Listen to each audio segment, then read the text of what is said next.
আজ থেকে প্রায় 2500 বছর আগের ঘটনা। এটা প্রাচীন গ্রিসে ঘটছিল। ঘটনাটা এরকম যে একটা মাঠের মধ্যে 20-25 জন মিলে গল্পগুজব করতেছে। হঠাৎ করে গল্প করতে করতে একজন হচ্ছে অজ্ঞান হয়ে পড়ে গেছে। যখন অজ্ঞান হয়ে পড়ে গেছে, তারপরে তার সারাটা শরীর, ভূমিকম্প হলে মাটি যেমন কাঁপতে থাকে এরকম করে সারাটা শরীর কাঁপতেছিল। বেশ কিছুক্ষণ কাঁপলো।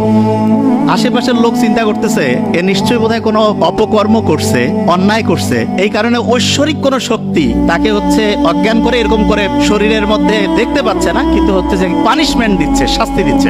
তো এইরকম 1-1.5 মিনিট হওয়ার পরে কাঁপুনি যখন বন্ধ হলো, কিছুক্ষণ পরে এদিক ওদিক থেকে পানি নিয়ে এসে তার গায়ে ছিটাই দিছে।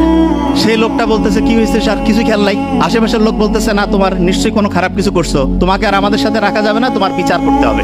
বিচার করার জন্য তাকে ওইখানকার যে বিচারক কমিটি ছিল জোর জবরদস্তি করে টেনে হেসড়ে তাকে সেখানে নিয়ে গেছে। নিয়ে যাওয়ার পরে যারা বিচারক আছেন তারা জিজ্ঞেস করছে যে তোমার সম্বন্ধে যে অভিযোগ আসছে এইটার ব্যাপারে তোমার বলার কি আছে। তো ওই লোক তো অজ্ঞান হয়ে গেছিল, সে জানেও না যে কি করছে। সে বলতেছে আমি তো কিছুই জানি না, কিছুই খেয়াল করতে পারছি না। আশেপাশের সবাই বলতেছে যে না, এরকম ঘটনা ঘটছে, সে অজ্ঞান হয়ে গেছিল, তার সারাটা শরীর ভূমিকম্প হলে মাটি যেমন কাঁপতে থাকে তার সারা শরীর কাঁপতেছিল। তখন বিচারকরা এদিক ওদিক তাকাইলো, সবাই একই সাক্ষী দিচ্ছে এবং বিচারকরা বুদ্ধিশুদ্ধি করে বললো যে তুমি নিশ্চয়ই এমন কিছু করছো, এই সমাজে তোমার আর রাখা যাবে না, তোমাকে 1 সপ্তাহের মতো সময় এখানে আমরা আলাদা করে, ওই যে করোনায় আক্রান্ত হইলে যেমন একদম আলাদা করে রাখতো না, শুধু আলাদা করে হচ্ছে যে চেহারা দেখার বুদ্ধি নাই, খাবার টাবার দিত, এরকম করে 1 সপ্তাহ রাখবো, তারপরে তোমাকে এইখান থেকে দ্বীপ থেকে বের করে অন্য জায়গায় নির্বাসনে পাঠাতে হবে।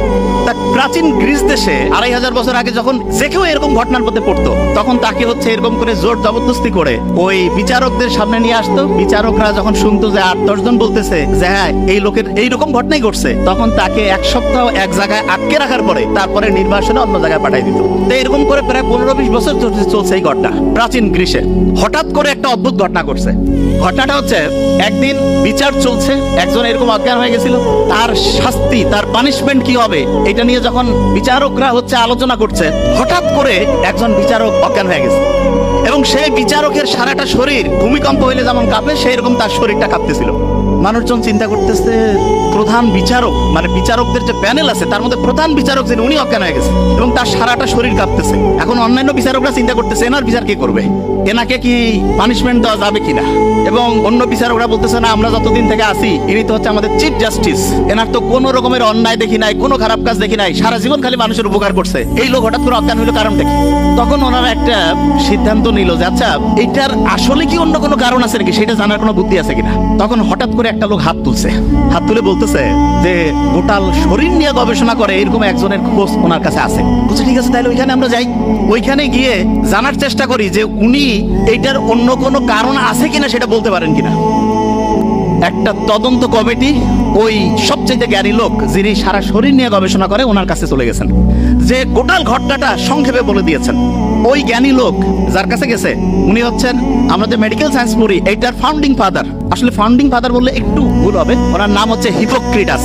যারা ডক্টর তারা জানে যখন মেডিকেলে চান্স পায় তখন যার নামে ওত দেয় তার নাম হচ্ছে হিপোক্রেটাস। এবং ইন্টারেস্টিং জিনিস, উনি ওনাদের ঘটনাটা শুনে বলছে যে ঠিক আছে আমাকে কয়েকটা দিন টাইম দেন, আমি এটা নিয়ে একটু গবেষণা করি, একটু ভাবনা চিন্তা করি, তারপর আপনাদের বলবো। বাস ওনারা চলে গেছে। 1.5-2 সপ্তাহ পরে উনি ওনাদের কাছে লোক পাঠাইছে যে আমি কারণ খুঁজে পেয়েছি। সব লোক অধীর আগ্রহে অপেক্ষা করতেছে কারণটা কি। যখন হিপোক্রেটাসের 1-to-1 সামনাসামনি আসছে তখন উনি বলতেছেন যে আপনারা যে মনে করছেন যে কোনো ঐশ্বরিক শক্তি এ কোনো অপরাধ করছে, কোনো পাপ করছে, এই কারণে তাকে হচ্ছে যে অজ্ঞান করে এরকম করে মারধর করতেছে, আপনারা দেখতে পাচ্ছেন না, ব্যাপারটা মোটেই এরকম না। তা ব্যাপারটা কি বলছে, ব্যাপারটা হচ্ছে মাথার মধ্যে বিভিন্ন ক্রিয়া বিক্রিয়া হয়।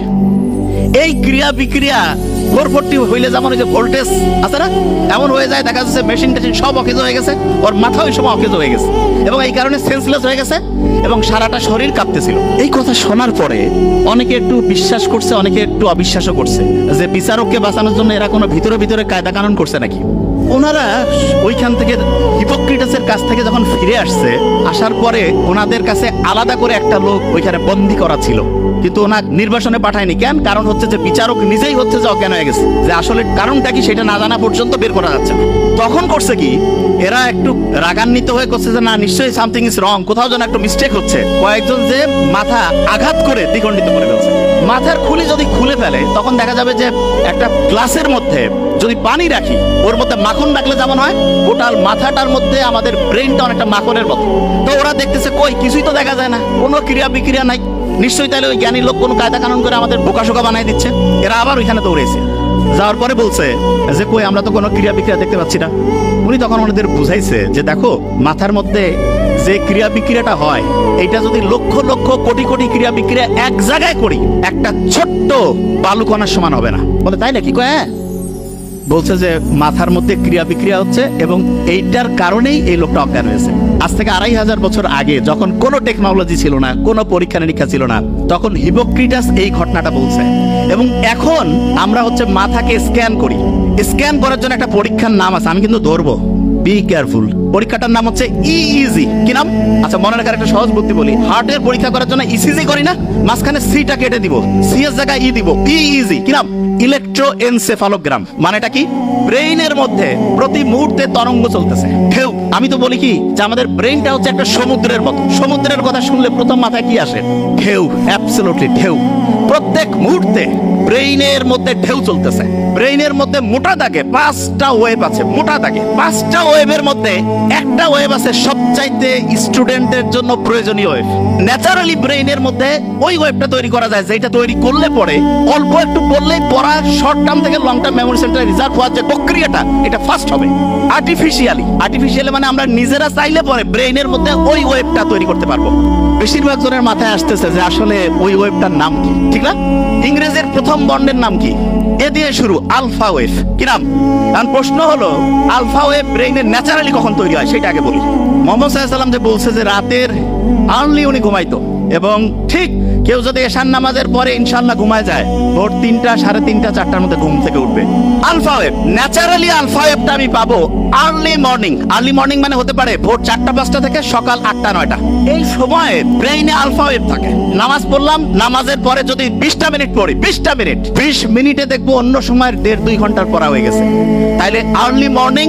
আর প্রত্যেকবার নামাজ পড়ছি, নামাজ পড়ার পরে যদি 20 থেকে 25 মিনিট করে পড়ি, ইনশাআল্লাহ ব্রেইনে দেখবো 20 মিনিটে 2-2.5 ঘন্টা